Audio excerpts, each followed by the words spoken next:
Here's a story of two television titans of sorts in transatlantic trade commentary. On the one side, you've got Donald Trump, the President of the United States, king of the comb over, an architect of a tariff policy as erratic as his Twitter feed.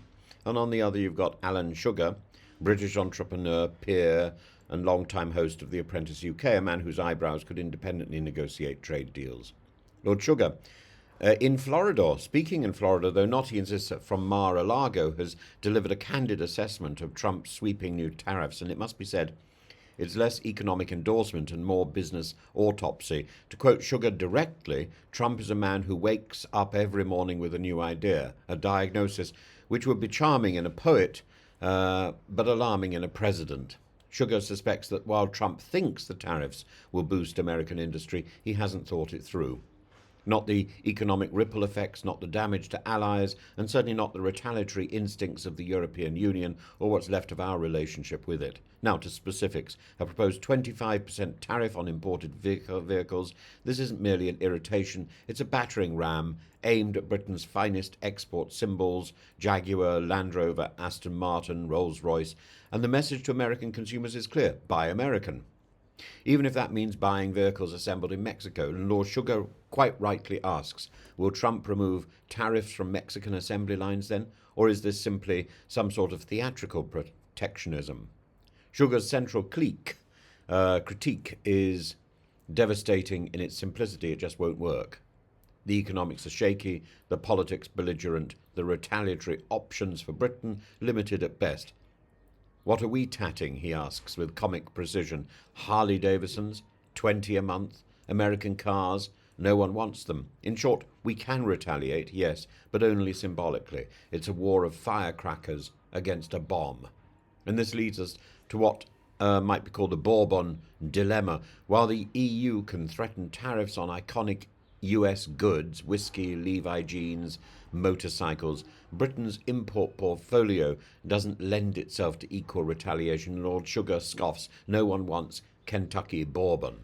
They want Johnny Walker. And here lies the crux. A tariff war requires symmetry. We have grievances, yes, but not economic leverage to hit back with equal force. So what's his advice? Not confrontation, but cunning. The only way to succeed with Donald Trump is to make him think it's his idea. Classic Apprentice psychology. Sugar's warning to Keir Starmer is stark. Trump is not a man to be persuaded with logic or allies. He is moved by ego, spectacle, and sycophancy.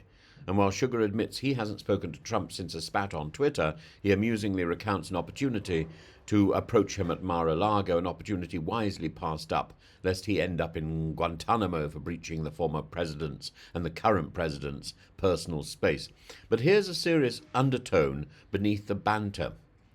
Sugar compares Trump's tariff onslaught to Brexit Mark II, an act of self-harm cloaked in patriotic bravado. And like Brexit, the tariffs are ideologically thrilling but economically bruising.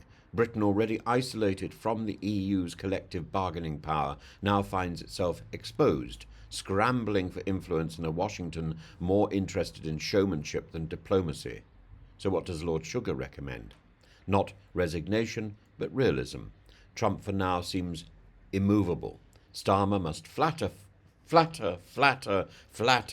and flatter some more until perhaps the president believes he invented Rolls-Royce himself. Meanwhile, Britain should seek coalitions with the EU, however informally, to form a united front, because fragmented outrage will achieve nothing, but a tariff response from a European bloc might at least warrant Trump's attention. Lord Sugar's assessment is not a dry policy paper. It's a dose of commercial common sense, peppered with humour, clarity, and a refreshing lack of diplomatic varnish. His message: you don't go to war with a man like Trump unless you know what you're shooting.